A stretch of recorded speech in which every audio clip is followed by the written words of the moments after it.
할렐루야. 오늘 귀한 찬송 감사합니다. 하나님께서 오늘 우리를 불러주신 줄 믿습니다. 은혜 주시기 위해서, 능력 주시기 위해서 불러주신 줄 믿습니다. 오늘 말씀의 제목을 뒤집지 않은 전병과 민족의 미래 이렇게 정했는데, 연말이 다가오면서 제가 오늘 말씀 읽다가 우리의 삶에 영적으로 뒤집어지는 그런 일이 있어야 되는구나 하는 그런 생각이 많이 들어서 오늘 말씀의 제목도 그렇게 정하고 본문을 정했는데, 여러분 우리가 요즘에 부침개집에서 부쳐 먹을 때는 식용유가 있잖아요, 그죠? 식용유가 있어서 밑에 다 프라이팬에 이렇게 바르고 하기 때문에 어지간하게 솜씨 없는 사람 아니면은 태우는 일이 거의 없는데, 옛날에 호세아 시대에 식용유가 있었겠습니까? 그런 생각을 했겠습니까? 생각을 했다고 할지라도 그런 역할을 할 수 있는, 식용유 역할을 할 수 있는 거 구하는 것 자체가 쉽지가 않고 어려운 것입니다. 그래서 우리가 지금 부침개 부쳐 먹는 것처럼 우리가 생각하면 안 되고, 정말 이 시대에는 아차하면은 전병이 타버릴 수가 있는 그런 시대였구나. 그래서 여기 뒤집지 않은 전병 이야기 하는데, 왜 전병을 뒤집지 않아 갖고 태워버려? 그런 생각을 하면 안 되고, 아차하면 전병이 타버리는 것처럼 선택받은 백성이라 할지라도 아차하는 순간에 정말 아무 쓸모없는 그런 인생으로 백발이 되어서, 아이고 하나님, 내가 그동안 온전치 못하게 잘못 살았습니다, 그런 고백을 하게 되는 날이 순식간에 오게 되는 것이구나. 그런 것을 여러분 깨달는 그런 귀한 오늘 주일이 되어지길 주님의 이름으로 믿고 기대하고 축원합니다. 믿음의 사람들은 늘 자기 스스로가 알아요. 내가 요즘 말씀을 가까이 하는데 가까이 하지 않아서 하나님께서 싫어하시는 것 같다. 그런 느낌을 금방 알게 되는 것입니다. 내가 요즘에 기도 생활 안 해가지고 하나님이 날 기뻐하지 아니하시는 것 같다.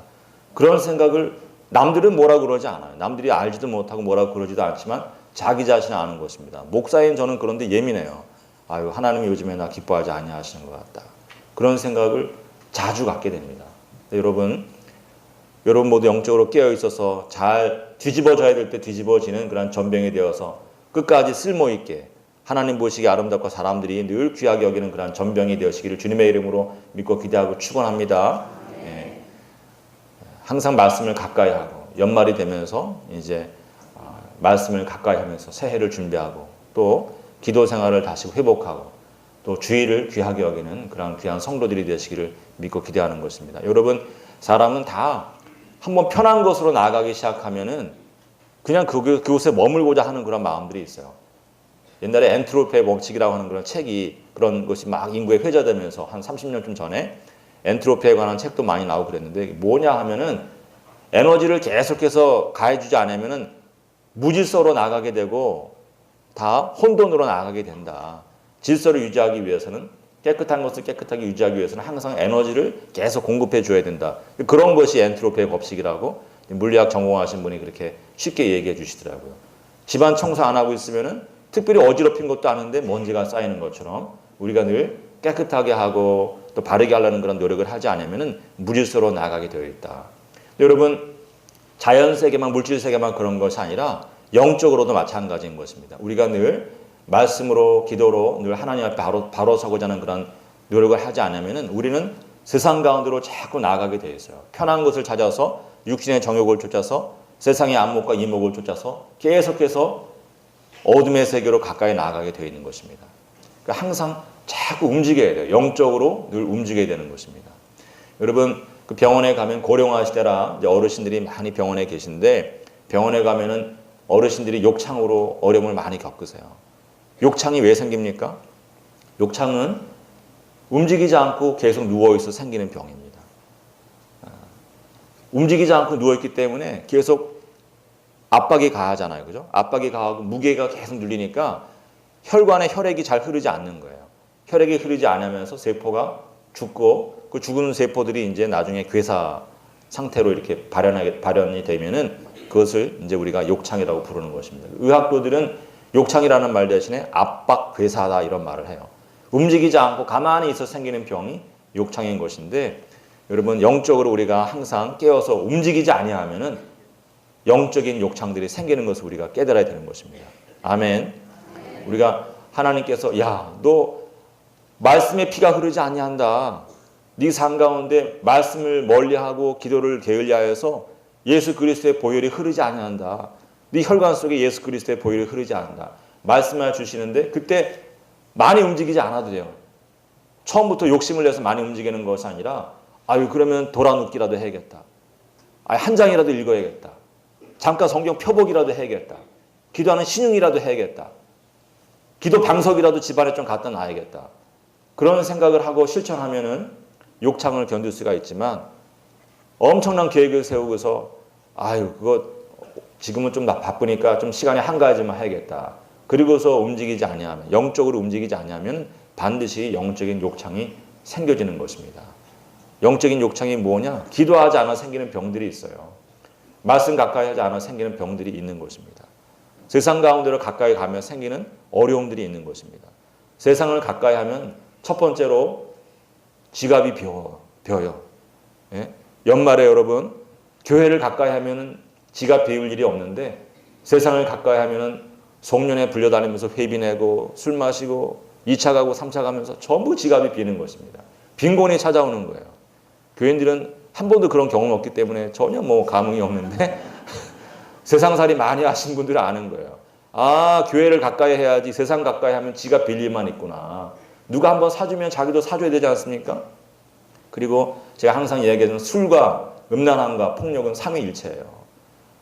말씀을 가까이 하고 기도를 가까이 하고 주의를 귀하게 여기고 성전을 가까이 하지 아니하면은 이 삼위일체 어려움이 다 찾아오는 것입니다. 그걸 영적인 욕창으로 우리가 봐야 되는 것입니다. 여러분 영적인 욕창에 걸리지 않기 위해서 말씀을 가까이 하는 그런 연말 보내시기 바랍니다. 기도하면서 새해를 준비하시기 바랍니다. 연말이 되면은 자꾸 자리가 비고 그런 일이 생기는데 여러분 명절이 됐든 연말이 되었든 상관하지 아니하고 하나님 나의 모든 복이 주님의 몸된 교회로부터 오는 것을 고백합니다. 예배를 통해서 하나님께서 나를 만나주시고 나에게 복 주시는 것을 믿습니다. 내 삶 가운데 평생에 늘 교회를 성전을 가까이 하게 하시고 하나님 만나서 마음 가지 복을 누리게 하여 주시옵소서. 그런 결단과 또 실천이 있어지기를 주님의 이름으로 믿고 기도하고 축원합니다. 오늘 본문 호세아서는 어려운 책입니다. 일반적으로 예언서는 전부 그냥 나오는 게 아니에요. 예언이 그냥 나오는 것이 아니라 시대적인 상황을 배경으로 해서 나오는 것이기 때문에 예언서를 이해하는 거 쉽지가 않은데 개략적으로 오늘 말씀의 배경 또 호세아 전체의 배경을 말씀드리면은 호세아는 기본적으로 시리아 에브라임 전쟁을 중심으로 해서 이렇게 활동을 해요. 시리아 에브라임 전쟁 제가 몇 번 우리 교회에서 많이 이제 말씀드린 적이 있는데 주전 734년경에 아람이 연합전선을 피는데 북쪽에 이제 아수르라고 하는 나라가 주전 745년경에 티글랏 빌레셀이라고 하는 강력한 정보광이 들어서면서 남쪽으로 그 세력을 확장하고 또 무역로를 내놓아라 이렇게 요구하는 일들이 생기니까 전통적인 그 시리아 지역에 팔레스타인 지역에 강호였던 아람이 중심이 돼서 안 된다 그러면서 연합전선을 펴니다. 그러면서 북이스라엘을 초청하고 두로 시돈을 초청하고 또 블레셋을 초청하고 하면서 연합전선을 피는데 남쪽의 유다가 거기 참여하지 않는 거예요. 하나님께서 이사야 선지자를 통하여서 말씀해 주시고 거기에 참여하지 마라. 하나님께서 말씀해 주신 대로 남유다가 참여하지 않는데 그러다 보니까 아람이나 이 에브라임이나 이 연합전선을 핀 나라들은 북쪽에서 아수르가 내려오는데 저 남쪽에 유다가 있으면 우리가 중간에 샌드위치 되는 거 아니냐. 이 불안하다. 그래가지고 남유다를 침공해 들어갑니다.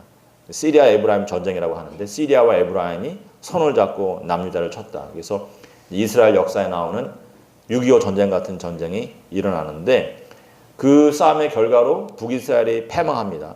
망하지는 않지만 패배하고 그 다음에 이제 아수르에게 조공을 바치는 그런 신세로 전락을 해요. 그리고 그 아수르가 세워진 왕들이 다스리면서 정권을 유지하기 위해서 끊임없이 눈치를 보고 조공을 바치다가 너무 힘들어지는 거예요. 그래서 아유 이렇게는 못 살겠다 싶어가지고 호세아라고 하는 이 호세아서이지만 이 선지자와 이름이 다릅니다.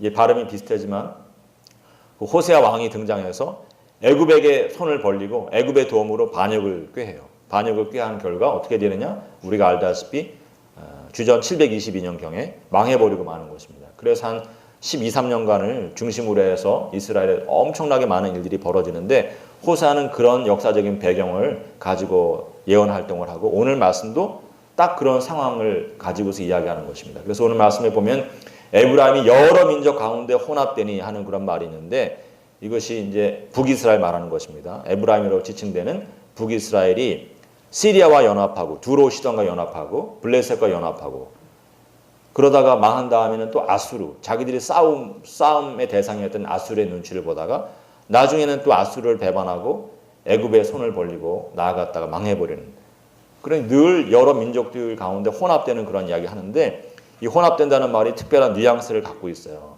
발랄이라고 하는 동사, 섞다라고 하는 동사인데 거기다 부라고 하는 전치사, 무엇과 섞이다 이런 말을 하고 있는데, 이 발랄이라고 하는 동사가 히브리 성경에 많이 나오지 않습니다. 근데 이 발랄이라고 하는 동사와 부라고 하는 전치사가 결합된 그런 표현이 어디에 이게 아주 인상적으로 나오냐면은 레위기의 소제라고 하는 그런 제사가 있지 않습니까?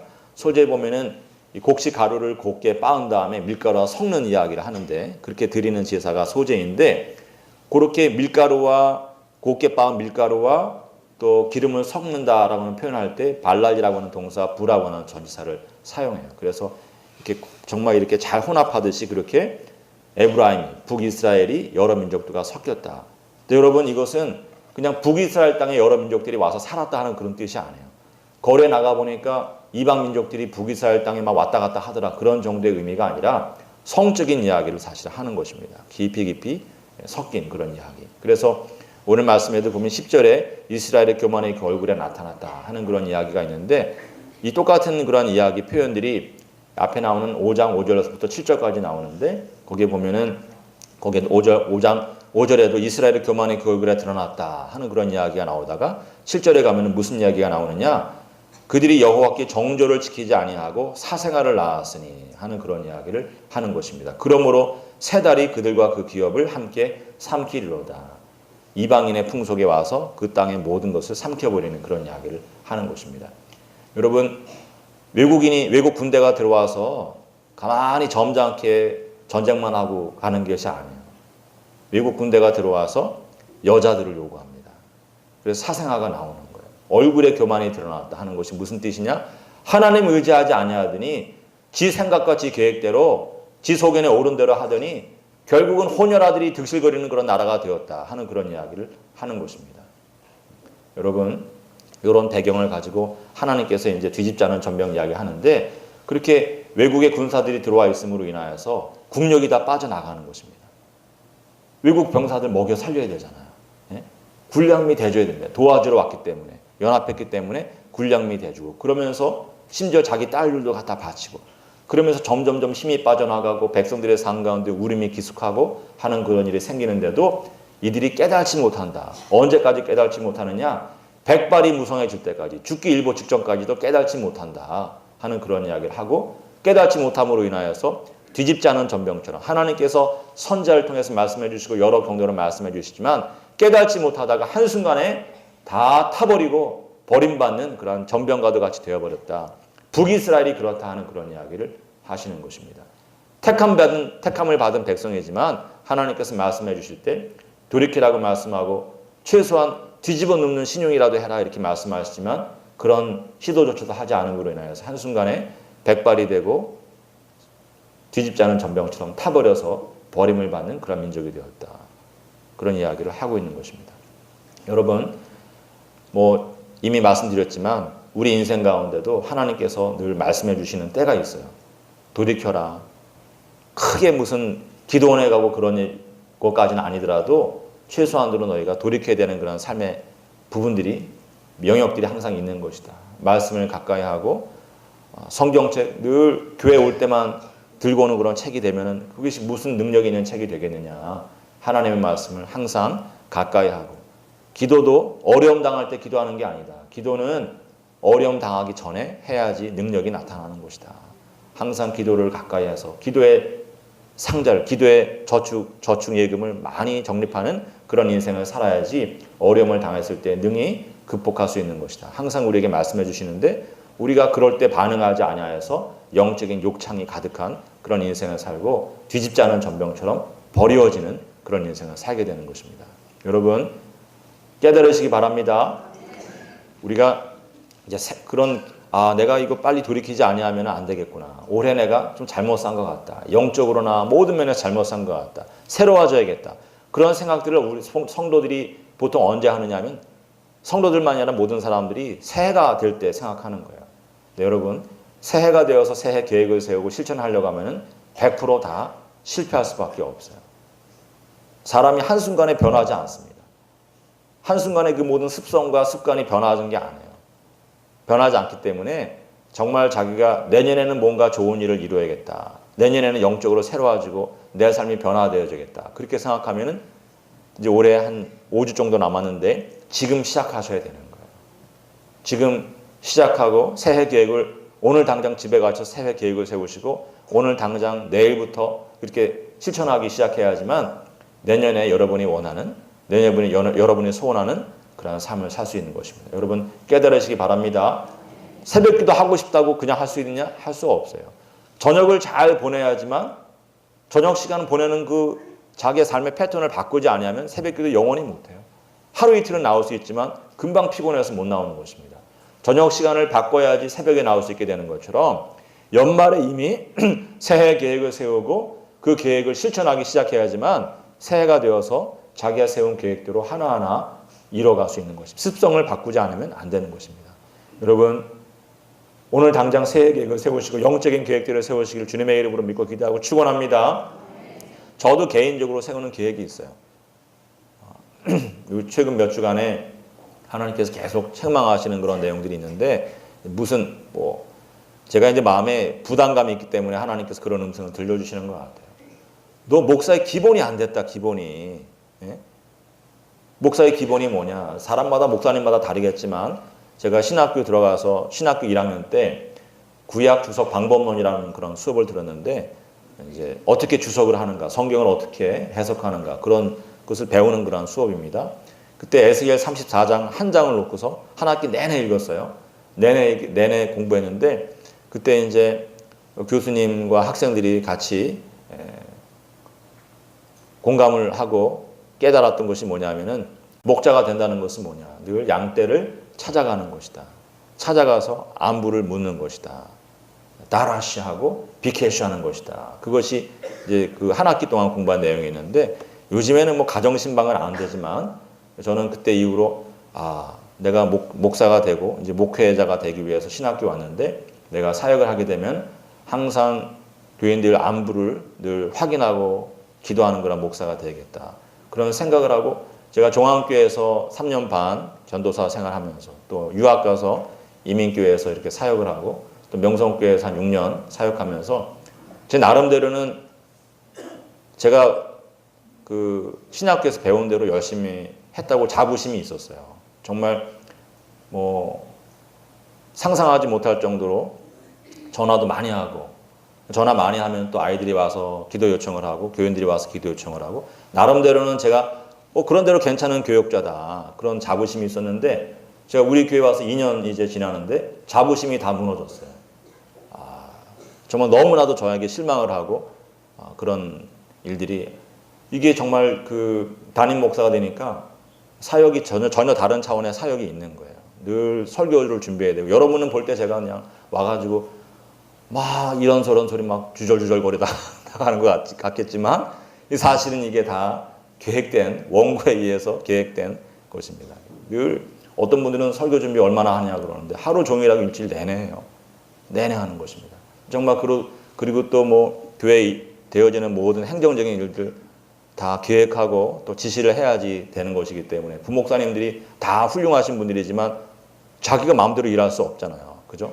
다 제가 지시를 해야지 그 지시를 따라서 일을 하기 때문에 이게 정말 일이 많다 보니까 제가 목사로서의 자존감을 지키지 못하는 거예요. 이게 교인들에게 늘 가까이 가고 전화도 많이 하고 그래야 되는데 그런 걸 못하는 것으로 인해서 마음에 늘 괴로움이 있었는데 요즘 몇 주간 걸쳐서 계속 하나님께서 기본이 안 됐다 자꾸 이야기하시고 제가 하나님 내년에는 정말 완전히 새로운 모습으로 좀 달라지겠습니다. 그리고 내년부터 그렇게 할 수 있는 게 아니에요. 당장에 해야지 되는 것입니다. 그래서 제가 휴가 끝내고 돌아가면 정말 힘쓰고 있어서 지금부터 다시금 워밍업을 하고 다 훈련을 해서 새로운 모습으로 우리 교인들을 잘 섬기겠습니다.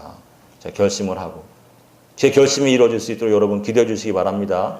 여러분도 여러분도 오늘 당장 집에 가셔서 새해 결심을 오늘 하셔야 돼요. 새해 결심을 오늘 하고 당장 오늘부터 시행하지 않으면은 내년에 소원하는 것을 이룰 수가 없는 것입니다. 여러분, 하나님 앞에 늘 무릎 꿇고 하나님께 영적인 소원을 가지시고 늘 새롭게 시작하는 그런 귀한 성도들이 되시길 주님의 이름으로 믿고 기대하고 축원합니다. 저도 열심히 여러분을 섬기는 것처럼 여러분도 늘 하나님을 잘 섬기시기를 주님의 이름으로 믿고 기대합니다. 근데 개인적으로도 우리가 다 이렇게 돌이켜야 되는 것이 있고 뒤집지 않은 전병이 되지 않기 위해서 돌이켜야 되는 것이 있지만 사실 오늘 본문은 개인에게 주시는 말씀은 아니에요. 개인에게 주시는 말씀이 아니라 이스라엘, 북이스라엘 민족에게 주시는 말씀인 것입니다. 너 이 북이스라엘 전체가 옳지 않다. 지도자들이 옳지 않다. 항상 아람을 의지하고 아수를 의지하고 애굽을 의지하고 의지하는 하나님 의지해야 될 백성이 그러다가 인생 다 종치고 나라가 풍전등화의 위기에 처하고 이제 곧 뒤집지 않은 전병처럼 버려질 그런 운명에 처한 것이다. 왜 깨닫지 못하느냐 말씀하시는데 여러분 우리 민족에게도 깨달아야 되는 것이 있는 거예요. 하나님께서 오늘 우리 민족에게 깨달으라고 말씀하시는 것이 무엇일까? 우리가 항상 고민하고 들어야지 되는 것입니다. 나는 뭐 지도자도 아닌데 여러분이 지도자인 것을 아셔야 돼요. 하나님께서 우리에게 세상의 빛과 소금이 되라고 말씀하셨기 때문에 여러분이 이 땅의 영적인 지도자인 것을 여러분 믿으시기 바랍니다.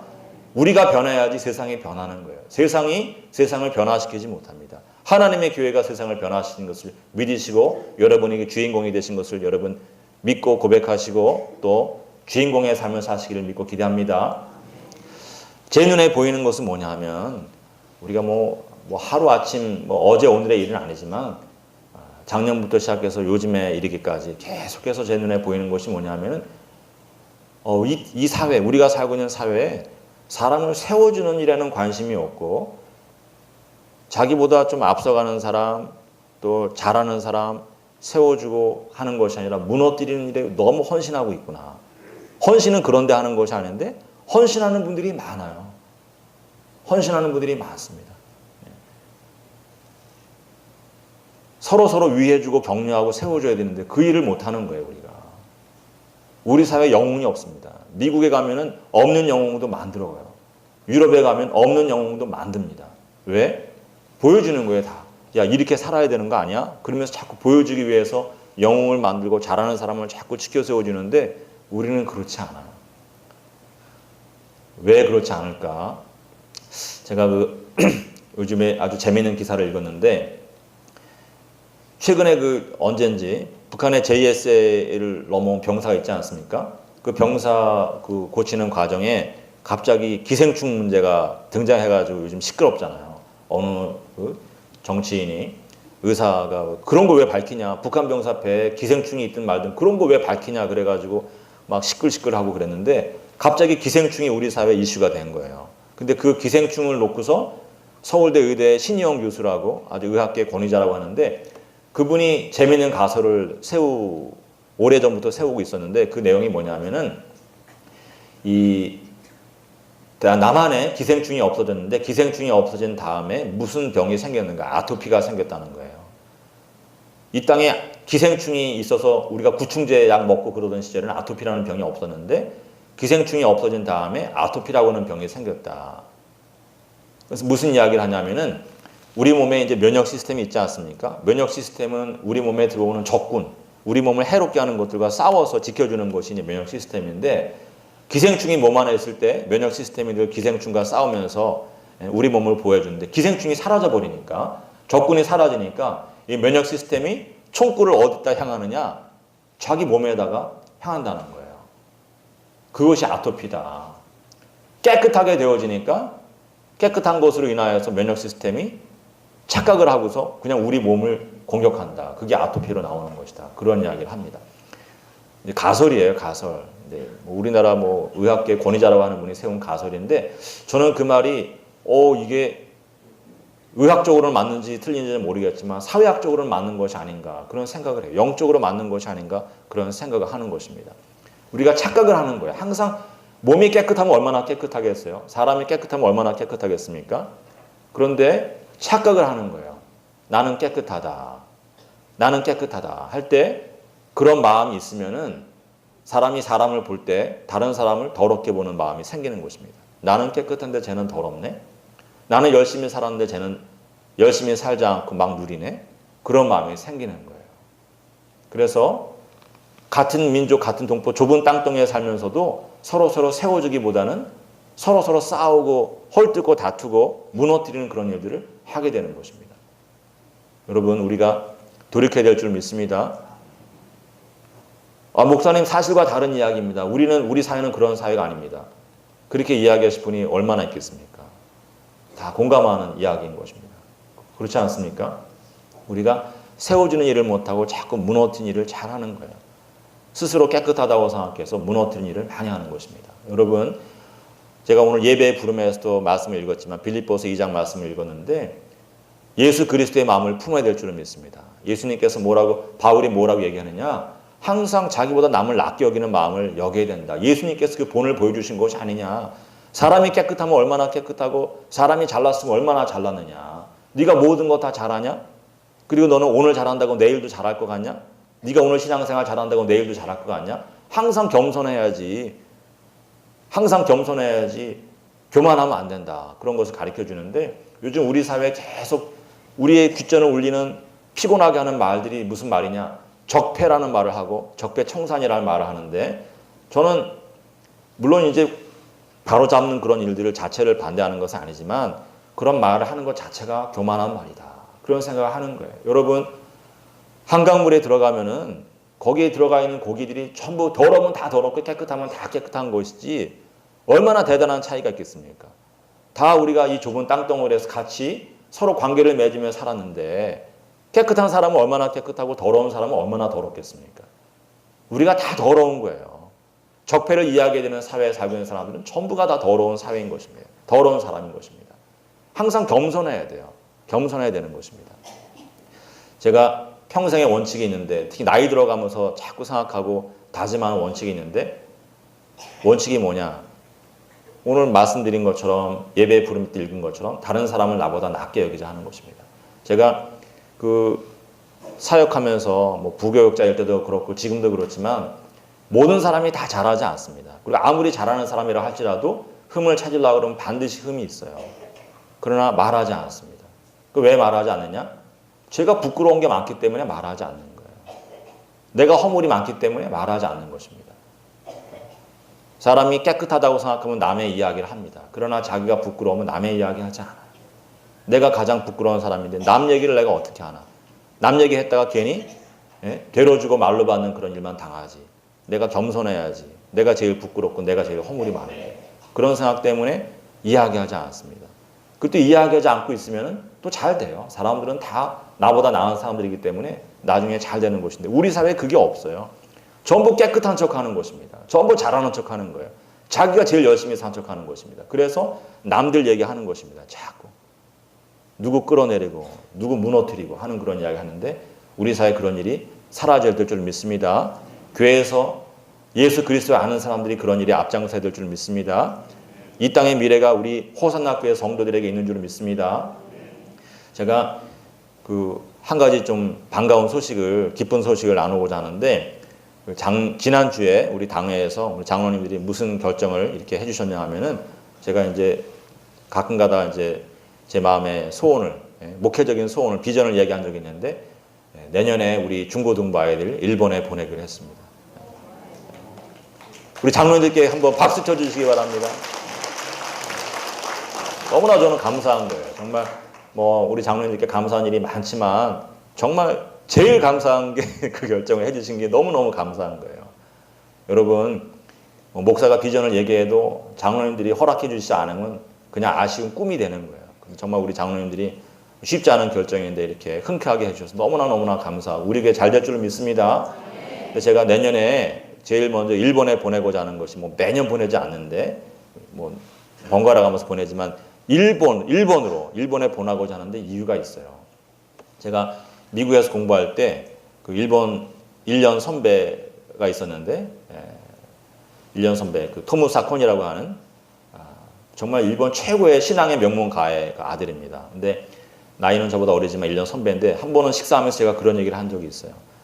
나는 고등학교 때 대망이라고 하는 책을 읽으면서 일본에 관해서 관심을 갖게 됐는데 일본이 어떻게 해서 20세기 초반 중반에 세계 최강의 국력을 가진 나라가 되고 인류 최강의 그런 나라를 이루게 되었는지 또 지금까지도 2차 대전에서 패망한 후에도 금방 일어나서 다시금 세계 최강의 그런 반열에 서게 되는데 항상 내가 관심을 가졌는데 내가 요즘에 와서 그 답을 좀 내가 이제 보기 시작했다. 그랬더니 이 친구가 깜짝 놀라는 거예요. 예? 야, 나 그런 생각 한 번도 안 해봤는데, 난 일본 사람이지만 그런 생각 한 번도 안 해봤는데, 뭐냐, 네가 이제 보게 된 게 뭐냐. 제가 그때 지금도 마찬가지 생각을 갖고 있어요. 일본의 그 16세기, 15세기 후반부터 1467년서부터 1603년에 이르기까지 한 130년 좀 넘는 기간 동안에 생곡구 시대라고 하는 것이 있었습니다. 전국 시대라고 하는 것이 있었는데 그 전국 시대가 너희의 모든 이 형통함의 자양분이 되었다. 가장 끔찍하고 가장 비극적인 세월이었지만 그 시절이 오늘의 일본을 이룬 밑바탕이라고 나는 생각한다. 그때 이 친구가 깜짝 놀라는 거예요. 왜 그렇게 생각하느냐. 여러분, 일본이 130년 넘는 기간 동안에 칼로 아침을 열고 피로 저녁을 닫았습니다. 일본 열대 전체가 항상 피바람이 이는 거예요. 근데 그런 130년간의 피바람 나는 그런 역사를 통해서 일본은 어떤 나라가 됐냐면은 칼의 나라가 되었습니다. 칼의 나라. 무의 나라가 된 거예요. 칼과 창의 나라가 되었습니다. 같은 시기에 우리나라 조선은 어떤 나라가 되었느냐. 북과 벼루의 나라가 되었어요. 문의 나라가 되었습니다. 글과 붓의 나라, 벼루의 나라가 되었는데 이 칼의 나라와 붓의 나라의 차이가 어디 있느냐. 운동해 보신 분들은 압니다. 운동해 보신 분들은 자기가 유도를 했다. 유도하면은 시합 붙어서 딱 상대방 도복을 잡는 순간에 상대방과 도복과 도복이 마주치고 손목을 잡는 순간에 한번 끌어당겨 보면은 상대방이 나보다 센지 안 센지 내가 이 경기를 쉽게 이길 수 있을는지 힘들여서 가까스로 어떻게 이길 수 있을는지 아니면 10중 8구 지게 되는지 알아요. 알게 되는 것입니다. 잡아보면 알아요. 권투 선수도 3라운드, 4라운드까지 갈지는 몰라도 들어서서 한 1분, 2분 사이에 주먹 몇 번 교환해보고 하면은 아는 거예요. 아, 내가 이기기 힘든 상대구나. 아는 것입니다. 칼과 칼이 마주치면은 금방 알아요. 칼과 칼이 마주치면은 칼 한 번 휘두르고 칼 한 번 자세 겨누는 것으로 아, 내가 여기서 죽게 되는구나. 금방 아는 것입니다. 그래서 칼의 나라에는 기본적으로 어떤 DNA가 생겨나느냐면 130년 기간 동안에 어떤 DNA가 생겨나냐면은 강자를 재빨리 인정하고 무릎 꿇고 배우고자 하는 그런 DNA가 생겨나는 거예요. 왜?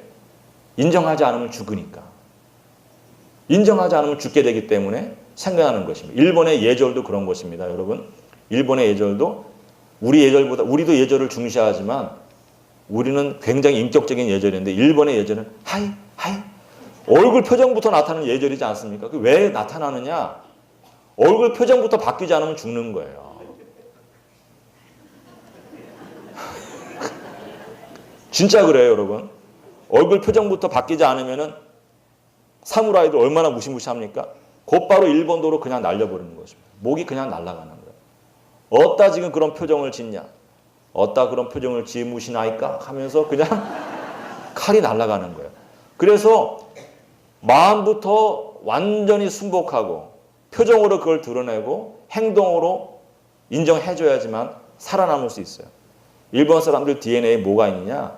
살아남기 위해서 강자를 인정하고 인정할 때 전적으로 인정하는 그런 마음이 있는 것입니다. 그래서 일본이 19세기 말에 19세기 중엽이죠.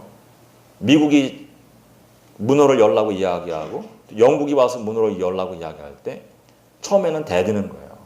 대들어 싸우지만 한순간에 풍비박산이 나면서 깨지고 난 다음에 우리 같으면은 원한을 품는데 일본 사람들 DNA는 그런 게 아니에요. 일본 사람들 DNA는 우리가 감당할 수 없는 상대다. 살아남으려면 반드시 저들로부터 배워야 된다. 무릎을 곰방 꿇고서 영국으로 유학을 보내고 미국으로 유학을 보내고 구미로 유학을 보내는 것입니다. 그리고 메이지 유신을 시작하고 그리고 나서 불과 30년이 안 돼서 청나라를 싸워서 이기고 또 다시 10년이 안 돼서 러시아를 이기고 그리고 20세기 초반과 중반에 걸쳐서 인류 최강의 나라를 이루는 거예요. 여러분, 붓의 나라는 어떤 DNA를 갖게 되는가? 칼과 칼은 마주치면은 금방 알지만 그거 인정하지 않으면 죽게 되지 않습니까? 근데 붓의 나라는 그렇지 않아요. 인정하지 않는다고 죽지 않습니다. 큰 어려움이 다가오지 않아요. 그래서 인정하지 않습니다. 자존심이 얼마나 센지 몰라요. 정신적으로 늘 치중하는 사람들은 자존심이 세요. 남이 나보다 나은 길을 가고 그래도 인정하지 않습니다. 야, 뭔 차이가 있어? 칼과 칼의 차이는 요만큼의 차이가 나도 생명이 왔다 갔다 하는데 글과 글의 차이는 이만큼 차이가 나도 큰 문제 없어요. 그래서 끝까지 우기는 것입니다. 우기는 문화가 생기는 거예요. 자존심으로 우기고 숙이지 아니하는 문제가 생겨서 말싸움, 글싸움이 끝없이 이어지는 것입니다. 좋게 말하면 우리나라 이황이라고 하는 학자와 기대승이라고 하는 학자가 젊고 늙은 아주 그냥 신진학자와 큰 그 나이 드신 대학자가 서신을 계속 주고받으면서 뭐 사정 칠정론을 발전시키고 하는 것 좋은 문화 같지만 한편으로 보면은 야, 우리는 어지간하면 승복하지 않는 문화. 철학적으로는 발전할지 모르지만 문화 속으로 그런 것이 들어오게 되면 얼마나 피곤한 문화인가. 얼마나 피곤한 문화인가. 우리는 지금도 인정하지 않아요. 지금도 여러분 일제시대에 그렇게 당했지만 일본 사람한테 배우려는 생각 눈꼽만큼도 없습니다. 일본이 세계 최강, 미국이 세계 최강, 중국이 세계 최강이지만 우리는 중국 사람은 떼놈이라고 부르고 일본 사람은 외놈이라고 부르고 미국 사람은 미국놈이라고 부릅니다. 전 세계 어디를 가도 우리 민족 같은 민족이 없어요. 우리는 누구도 인정하지 않아요. 자존심이 얼마나 센지 모르는 것입니다. 그리고 그런 문화가 우리 문화 여기저기에 숨어 있어요. 이번 수능시험 일주일 연기됐는데 저는 참 특별한 일로 이렇게 봅니다. 세계 사람들이 어떻게 이야기하냐. 한국 참 특별하다. 일본 사람도 자기들도 수능을 아주 굉장히 중요하게 생각하지만 한국은 정말 우리보다도 특별하다 그런 이야기를 하는 것입니다. 일본은 문제은행이 있어가지고 이런 일이 생기면 어떻게 하느냐. 그냥 그 지역만 빼놓고 시험 치르는 거예요. 그리고 똑같은 난이도로 문제 해가지고 그거로 또 시험 치르게 하고 그래서 대학 보내는데 한국은 그게 되겠습니까? 안 되겠습니까? 안 돼요. 왜 안 되느냐? 목숨을 걸었기 때문에 안 돼요. 우리는 수능 시험에 목숨을 걸어요. 애나 어른이나 다 목숨을 거는 것입니다. 그 한 번의 시험에 인생을 올인해버려요. 그래서 평생에 나이가 60이 돼서 너 어느 대학 나왔어? 물어보는 것입니다. 망령도 그런 망령이 없는 거예요. 어느 대학 나왔는지 물어보지 마시기 바랍니다. 예? 물어보지 마세요. 왜 그런 거 물어보고 그러세요? 사람을 어떻게 대학 나온 거로 줄 세우게 하려고 하는 생각 자체가 우리 문화 속에 잘못 들어가 있는 DNA인 거예요.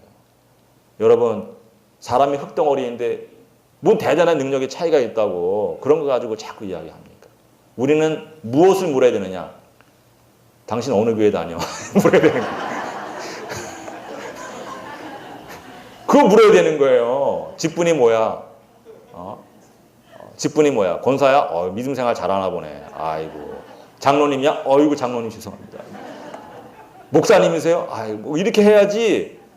하나님이 여러분 우리의 능력이신데 하나님 잘 믿는 것으로 우리가 마음에 위로를 삼고 능력을 삼고 자랑으로 알아야지 엉뚱하게 세상적인 것에 자랑 삼으면 안 되는데 우리 문화 속에 조선조 500년 이래로 지금까지도 그 문화가 부의 문화가 자존심의 문화가 헛된 것의 문화가 너무 깊이 있는 거예요.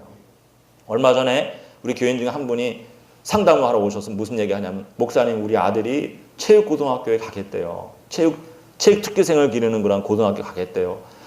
이거 어떻게 해야 됩니까? 보내세요. 왜 안 보내시려고 그러세요? 얼마나 좋은 데인데 왜 안 보내세요?